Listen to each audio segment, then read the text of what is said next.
Olá pessoal, sejam todos muito bem-vindos. Estou aqui mais uma vez para trazer um breve comentário da lição de número 13 da revista Atualidade Cristã, que neste segundo trimestre de 2024 traz como tema Aprendendo com as Orações da Bíblia. O comentarista da revista é o pastor Denival Lopes Penha. Eu sou Fábio Fernandes. Vem comigo nesse resumão.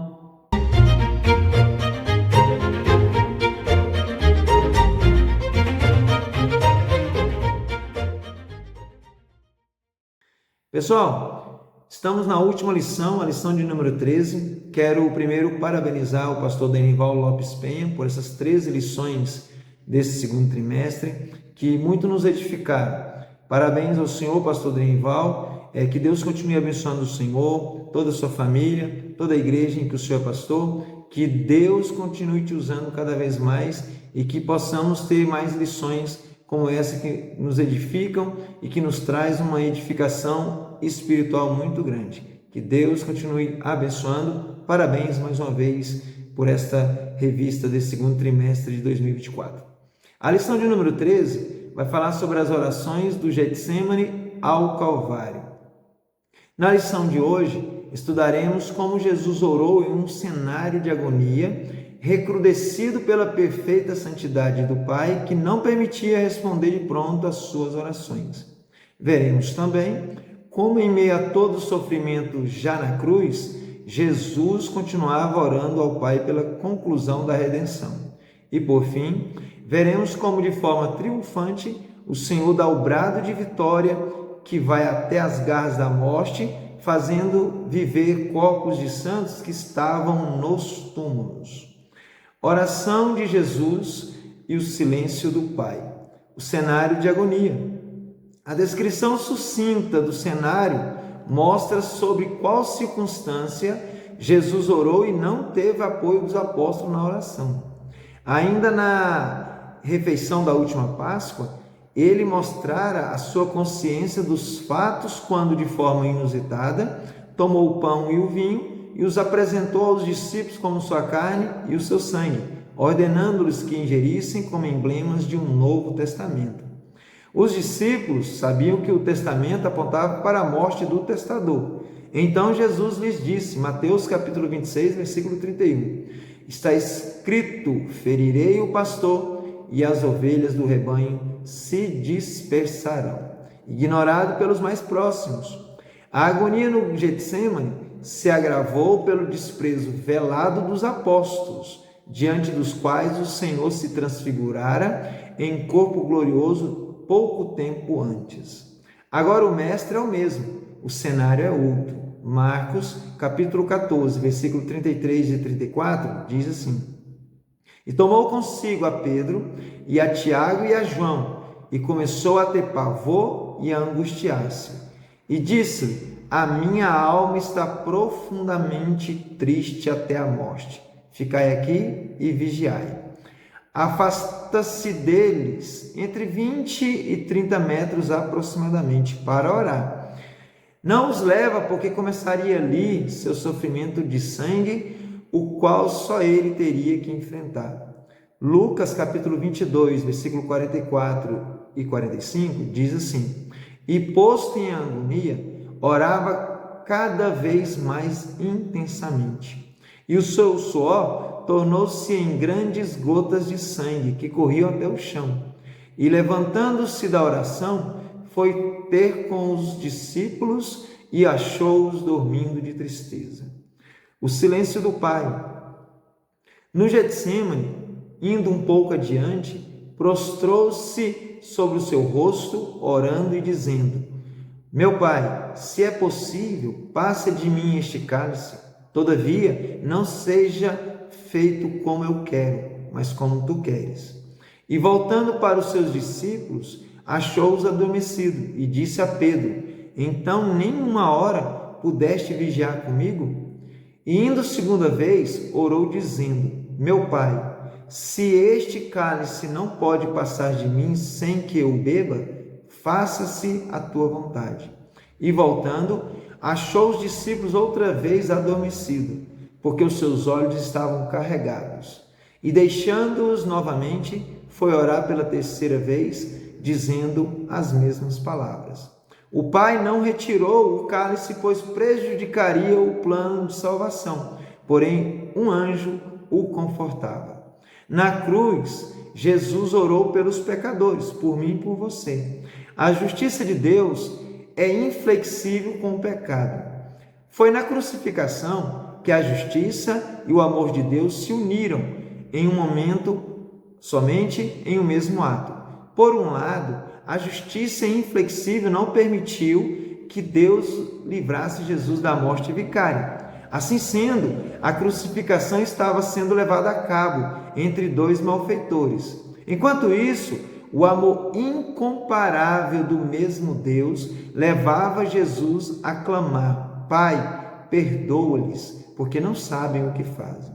Uma coisa era o Pai não haver atendido o clamor de Jesus no Getsêmani, quando grossas gotas de sangue corriam até o chão. Agora, porém, Jesus toma o cálice, clamando pelo grande amor salvador do nosso Deus.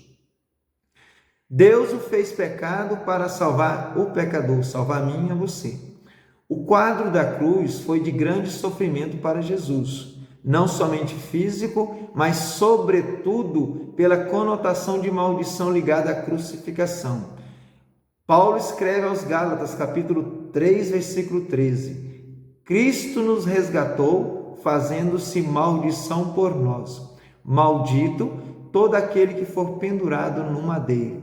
Compreenderemos a grandeza do amor de Deus pelos pecadores se compreendermos a declaração de Paulo quando diz, em 2 Coríntios, capítulo 5, versículo 21, aquele que não conheceu o pecado, o fez pecado por nós, para que nele fôssemos feitos justiça de Deus. A ação de Deus sobre Jesus na morte de cruz foi plena e capaz de satisfazer o que a justiça de Deus requeriria. Por isso, aquele que não conheceu o pecado, Jesus, que foi o nosso Jesus que nos salvou, Deus o fez pecado pregando no madeiro da maldição. O clamor de Jesus na cruz. Outra oração de Jesus na cruz foi o clamor registrado por Marcos no capítulo 15, versículo 34. E à hora nona, Jesus exclamou com grande voz, dizendo: Eloi, Eloi, lama sabachthani. Isso traduzido é: Deus meu, por que me desamparaste? Que resposta se pode dar à pertinente pergunta? Por qual motivo o Pai abandonou Jesus a ponto dele clamar assim? Tem uma resposta plausível. Ele nada havia feito de errado em todos os seus anos sobre a terra. E o Pai tinha declarado que nele se agradava. A resposta é que o sofredor foi feita uma oferta pelo pecado e de tal oferta a face do Pai foi desviada. Ele era um substituto de outro que eram e que são sem mérito perante Deus. Jesus se dirige ao Pai e entrega-lhe o Espírito. Está consumado. Jesus concluiu a obra que o Pai lhe dera a fazer. João, capítulo 19, versículo 30, está escrito: disse está consumado, e inclinando a cabeça, entregou o Espírito. Pelo contexto bíblico do ministério terreno de Jesus, conclui-se que o diabo esforçou-se muito para que esse brado de consumação não ocorresse, e muito menos no cenário da cruz. Mas a vida de oração do Senhor lhe deu vitórias desde as tentações no deserto até o Calvário, lugar da consumação, passando pelo túmulo que ficou vazio pela coroação de glória da sua ressurreição. O salmista antecipou o cenário do triunfo, está lá no livro do Salmo 24, versos 7 e 8. Levantai, ó portas, as vossas cabeças, levantai-vos, ó entradas eternas, e entrará o Rei da Glória. Quem é este Rei da Glória? O Senhor forte e poderoso, o Senhor poderoso na guerra. o brado de Cristo na cruz e a voz do arcanjo no arrebatamento. À luz do texto sagrado, pode-se concluir que o último brado de Jesus na cruz foi de tamanha abrangência que foi além da vida natural naquele dia, atingindo até os mortos, como Mateus registrou no capítulo 27, versículos 50 a 52.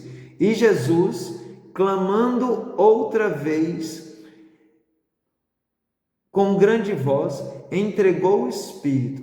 E eis que o véu do templo se rasgou em dois, de alto a baixo, e tremeu a terra, e fenderam-se as pedras. E abriram-se os sepulcros, e muitos corpos de santos que dormiam foram ressuscitados. Existe uma semelhança entre o brado que abriu os sepulcros dos santos na morte de Jesus na cruz e a descrição antecipada por Paulo da volta de Jesus. 1 Tessalonicenses capítulo 4, versículo 16, diz assim: porque o mesmo Senhor descerá do céu com alarido, grande gritaria, e com voz de arcanjo, e com trombeta de Deus, e os que morreram em Cristo ressuscitarão primeiro. Em oração, Jesus pediu que a igreja estivesse com ele. Há uma oração de Jesus ao Pai para que a igreja esteja com ele na glória. João, capítulo 17, versículo 24, está escrito: Pai, aqueles que me deste, quero que, onde eu estiver, também eles estejam comigo, para que vejam a minha glória que me deste, porque tu me has amado antes da criação do mundo. Com a consumação da obra salvadora por Cristo na cruz, a igreja tem lugar garantido junto ao Senhor na glória do Pai. Após subir, Jesus mostrou a João, ainda nesta vida, o que estava preparado para o tempo da glória. Apocalipse capítulo 5, versículo 13, está escrito: e ouvi a toda criatura que está no céu e na terra, e debaixo da terra, e que está no mar, e a todas as coisas que neles há dizer, ao que está assentado sobre o trono e ao Cordeiro, sejam dadas ações de graças, e honra e glória, e poder para todos sempre. Concluímos que a vida de oração de Jesus deixou para a igreja o exemplo de que, em constante aproximação com o Pai, nada e nem ninguém pode nos desviar da nossa missão. Mesmo que o cenário seja de desolação, como no caso do Mestre, de vitória em vitória, conclui-se a obra a ser feita. Pois bem, pessoal, quero agradecer por ter assistido até aqui, esse breve comentário da lição de número 13.